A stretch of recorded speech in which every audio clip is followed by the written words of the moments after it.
मैं पवन मिश्रा। और आज के इस वीडियो लेक्चर में हमारा जो हम हिंदी भाषा में रचना शिक्षण की विधियों के बारे में बात करेंगे। इससे पहले की जो हमारा जो कक्षा हुई थी उसमें हमने रचना शिक्षण के अर्थ, उद्देश्य, महत्व और उसके प्रकार के बारे में जाना था। हमने जाना था कि जब एक लेखक शब्द, वाक्य, लोकोक्ति, मुहावरों के सहारे व्याकरण सम्मत नियमों में बंधकर लेखन के सहारे जब अपने आंतरिक मनोभावों को प्रकट करता है तो उसे हम कहते हैं रचना। और रचना के दो रूप होते हैं, लिखित और मौखिक। और उसमें भी रचना का जो लिखित रूप है उस पर ज़्यादा जोर दिया जाता है और बच्चों को भी इस योग्य बनाने का प्रयास किया जाता है कि वो अपने विचारों, भावों और अनुभवों को प्रभावशाली ढंग से प्रस्तुत कर सकें रचना के माध्यम से। तो अब बच्चों को अगर इस योग्य बनाना है कि वो अपने विचारों, भावों तथा अनुभवों को प्रभावशाली ढंग से अभिव्यक्त कर सकें, तो उसके लिए कुछ विधियां भी चाहिए। अलग अलग विधियां हैं, उन विधियों के माध्यम से बच्चों में योग्यता विकसित करने की ज़रूरत है। तो आज के इस वीडियो लेक्चर में हम उन विधियों की बात करते हैं जिन विधियों के माध्यम से हम बच्चों को इस योग्य बना सकते हैं। हम बच्चों को ये प्रशिक्षण दे सकते हैं कि वो किस तरह से अपने विचारों, भावों तथा अनुभवों को प्रभावशाली ढंग से अभिव्यक्त कर सके। तो आज जो हमारा वीडियो लेक्चर है रचना शिक्षण की विधियाँ, तो हम इस पर बात करते हैं। तो रचना शिक्षण की विधियाँ कौन कौन सी हैं? प्रश्नोत्तर विधि है, चित्र वर्णन विधि है, भाषा यंत्र विधि है, रूपरेखा विधि है, अनुकरण विधि, आदर्श विधि जिसको प्रवचन विधि कहते हैं, स्वाध्याय विधि, परिचर्चा विधि, विचार विमर्श विधि जिसको कहते हैं, वाद विवाद विधि और शब्द प्रदान विधि। तो ये रचना शिक्षण की अलग अलग विधियाँ हैं जिसके माध्यम से बच्चों में ये योग्यता विकसित की जा सकती है। अब हम इन विधियों को एक एक करके पढ़ते हैं। तो सबसे पहले हमारी जो पहली विधि है प्रश्नोत्तर विधि। तो अब प्रश्नोत्तर जो विधि है यह एक विधि प्राचीनतम और सर्वाधिक प्रचलित विधि है। कक्ष में भी देखते हैं तो प्रश्नोत्तर का प्रयोग सर्वाधिक होता है। अक्सर प्रश्नों के माध्यम से जो अध्यापक है बच्चों के समक्ष प्रश्न रखता है और बच्चे उसके संबंध में अपने उत्तर देने का प्रयास करते हैं। तो प्रश्नों के माध्यम से ज़्यादा जानकारी जो है प्राप्त करने की कोशिश करता है अध्यापक, और उसके माध्यम से बच्चों के ज्ञान का भी पता चलता है। तो यह विधि प्राचीनतम एवं सर्वाधिक प्रचलित है। इसमें अध्यापक को जिस विषय पर रचना शिक्षण कराना हो, मान लो अगर बच्चों को दीपावली पे कराना है, ठीक है, तो उससे संबंधित प्रश्न विद्यार्थियों से वो पूछता है कि दीपावली क्या है, कौन मनाता है, कब मनाई जाती है, क्यों मनाई जाती है, इसका इतिहास क्या है, इसको कैसे मनाया जाता है, इस दिन क्या क्या किया जाता है, क्या करना चाहिए, क्या नहीं करना चाहिए। तो ऐसे बहुत सारे प्रश्न हैं जो विद्यार्थियों से पूछता है। अध्यापक प्रश्नों को इस क्रम में पूछता है कि विद्यार्थियों को संबंधित विषय पर क्रमबद्ध रूप से विचार करने का अवसर मिलता है, कि विद्यार्थी उस पर सोच सके, विचार कर सके और अपने उत्तरों को सबके समक्ष प्रस्तुत कर सके। तो इस विधि में पहले मौखिक रचना, बाद में लिखित रचना की जाती है। पहले प्रश्नों के माध्यम से अध्यापक उससे संबंधित ज़्यादा से ज़्यादा विचार बच्चों से निकलवाता है और फिर बाद में बच्चों से कहता है कि अच्छा, अब हम दीपावली के बारे में काफ़ी कुछ पता चल गया है, तो अब आप इस पर एक रचना, एक निबंध लिखिए। तो इस विधि में पहले मौखिक रचना, बाद में लिखित रचना की जाती है। यह मनोवैज्ञानिक प्रणाली है। इसमें विद्यार्थी व शिक्षक दोनों ही सक्रिय रहते हैं। प्रश्न पूछने वाला भी और प्रश्न का उत्तर देने वाला दोनों ही सक्रिय रहते हैं। इस विधि में अध्यापक को यह ध्यान रखना होता है कि रचना का विषय विद्यार्थियों के अनुभव सीमा के भीतर हो। मतलब विद्यार्थियों से वही चीज़ें पूछी जाए जो विद्यार्थियों के अनुभव सीमा के अंदर हो, जो विद्यार्थियों को पता हो, जिसका अनुभव बच्चों ने किया हो, ठीक है। तो प्रश्न छोटे व स्पष्ट हों, प्रश्नों का उत्तर पूर्ण वाक्य में लिया जाए। इसके अंतर्गत विद्यार्थियों के उत्तरों में त्रुटि होने पर उन्हीं की सहायता से दूर करने का प्रयास किया जाता है। मान लो किसी बच्चों ने कहा कि रावण तो दीपावली के दिन मरा था, तो फिर शिक्षक अब क्या करेगा, उसका उत्तर देने की बजाय बच्चों से भी प्रश्न पूछ सकता है, अच्छा अगर रावण दीपावली को मरा था तो दशहरे को क्या हुआ था, दशहरे को रावण क्यों जलाया जाता है। तो ऐसे ही प्रश्नों के माध्यम से अगर विद्यार्थी कोई गलती भी करता है तो उन्हीं की सहायता से उस गलती को दूर करने का प्रयास किया जाता है।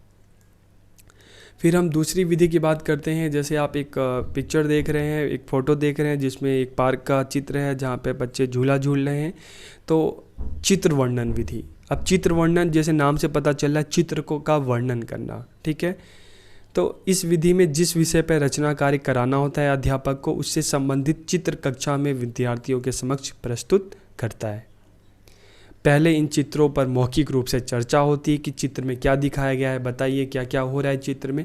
तो पहले इस पर मौखिक रूप से चर्चा होती है, फिर उन्हें क्रमिक रूप से प्रदर्शित किया जाता है। विद्यार्थी इनका वर्णन अपनी सूझबूझ और कल्पना के अनुसार करते हैं।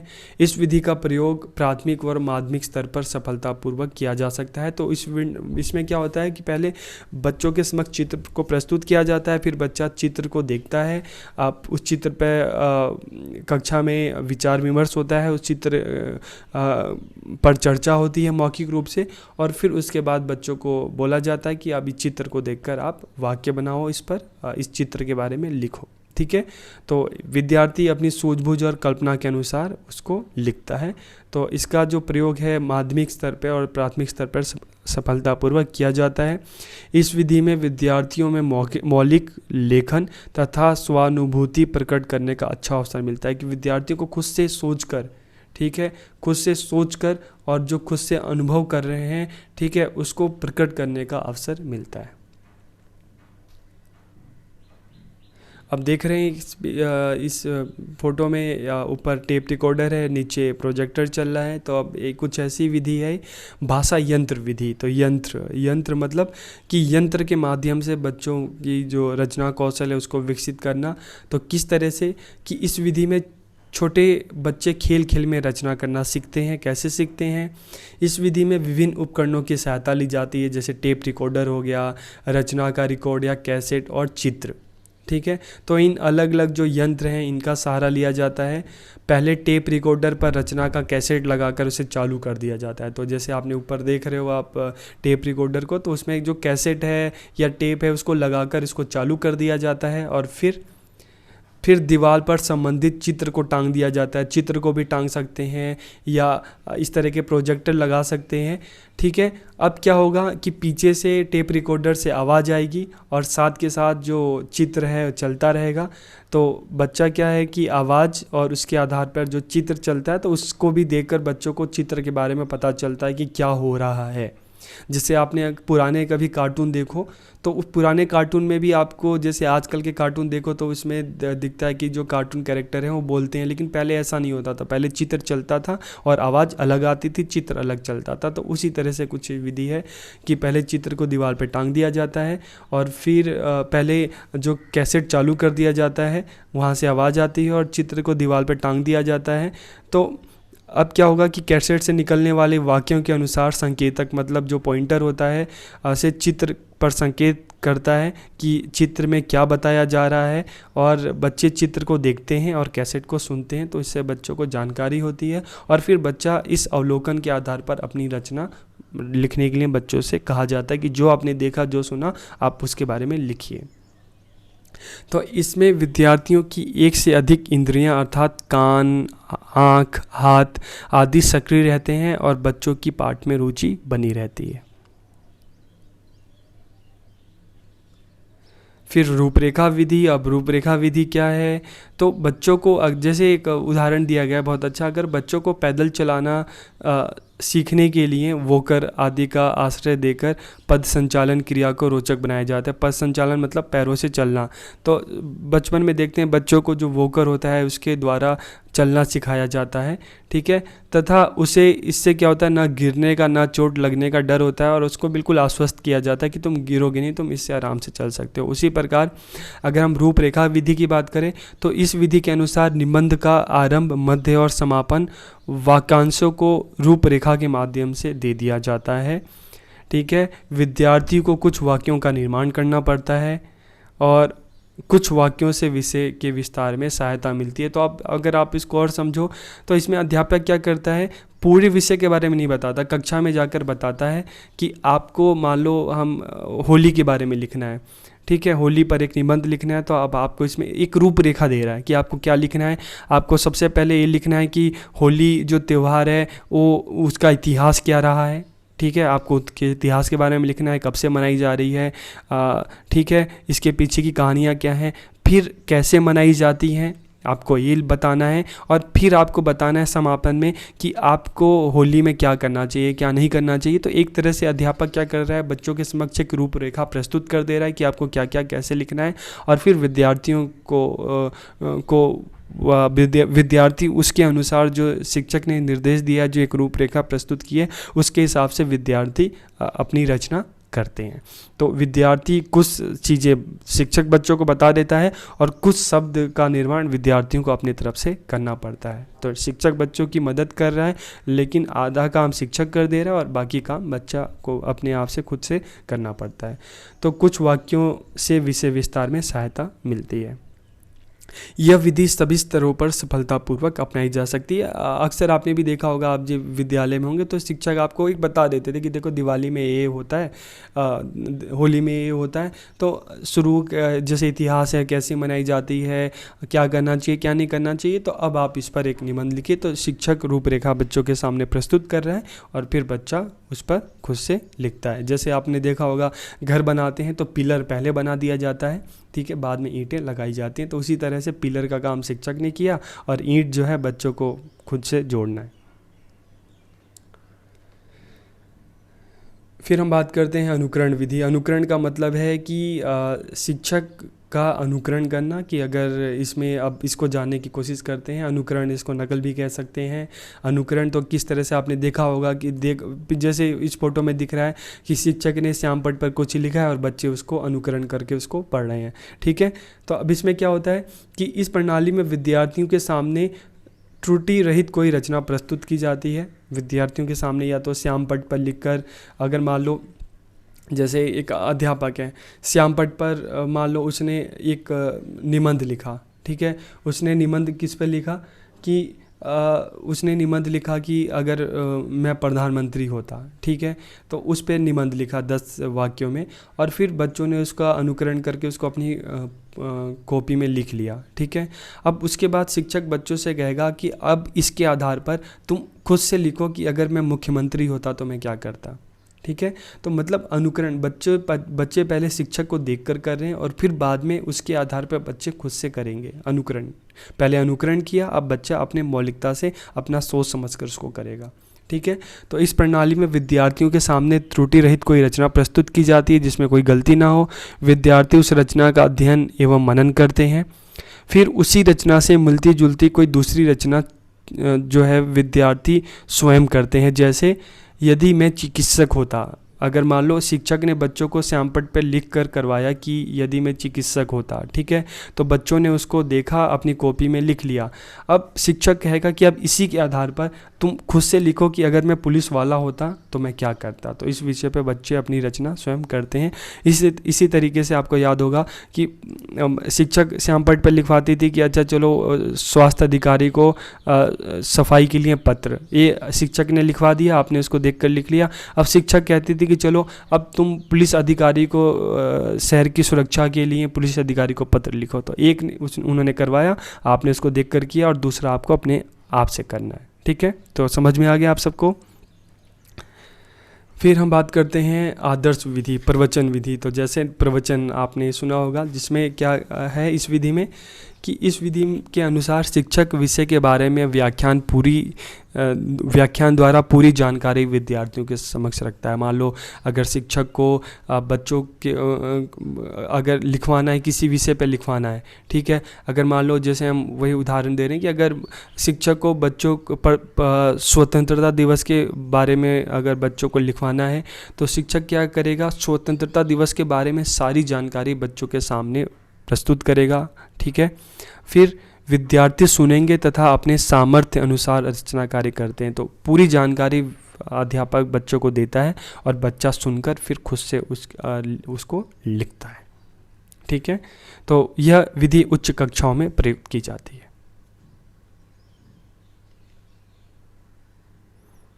फिर जैसे आप इस फोटो में देख रहे हैं कि बच्चा पढ़ रहा है, खुद से पढ़ रहा है, तो कौन सी विधि हुई, स्व अध्याय विधि, खुद से पढ़ना। तो शिक्षक एवं शिक्षार्थी दोनों को इस प्रणाली में सक्रिय रहना पड़ता है। कैसे?